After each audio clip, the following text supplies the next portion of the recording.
Փոքր արհեստական արբանյակ, վերգետնյա կայան, պարաշյուտ և գործնական ուղեցույցներ, տիեզերք 1-0 ուսումնական փաթեթն է, որը Յուքոմի գլխավոր տնօրեն Ռալֆ Վիրիկյանը և CIPR Aerospace-ի հիմնադիր տնօրեն Մարի Հրաչուհի Բողոսյանը հանձնեցին Մոսկվայի պետական համալսարանի Երևանյան մասնաճյուղի Երիցյան վարժարանին և Արեգ Նազան կրթահամալիրին։ Ուսումնական հաստատությունների մանկավարժները, որոնք նախապես վերապատրաստվել են, այսուհետև հնարավորություն կունենան իրական արբանյակներով դասերն անցկացնել։ Դասարանից ուղեծիր այս գաղափարով է առաջնորդվում տիեզերական ինժեներական կրթությունը դպրոցականների և ուսուցիչների համար հասանելի դարձնելու նախաձեռնությունը, որին Յուքոմը շարունակում է աջակցել։ Յուքոմում շատ են կարևորում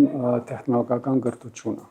հատկապես եւ որ ինքը ուղղված է լինում նոր սերունդին։ Այս սերունդները պատրաստում ենք աբակայում միգուցե կստացվի եւ այս բադանիներից կամ երիտասարդներից մեկը կհայտնվի ինչու՞ չէ NASA-ում։ CIPR Aerospace-ը, որը հիմնադրել է տիեզերական ճարտարագիտության մասնագետ, NASA-ում ավելի քան 20 տարվա փորձ ունեցող Մարի Հրաչուհի Բողոսյանը, վերջին տարիներին մշակել է Հայաստանի առաջին CubeSat-ը, CanSat-ը եւ Pocket Cube-ը, ինչպես նաեւ տիեզերագիտության ու ավիատիեզերական ինժեներության ուսումնական ծրագրեր դպրոցների եւ համալսարանների համար։ Ես կասկած չունեմ մեր երեխաների գիտելիքների կամ կարողությունների վրա։ Շատ կարևոր է մեզ համար, մենք շատ շնորհակալ ենք պարոն Վիրիկյանին, Յուքոմ կազմակերպությանը, որովհետև նա իրենց հովանավորությունը եթե չլիներ, եթե իրենք մեզի չընդգրկեին իրենց ծրագրերի մեջ,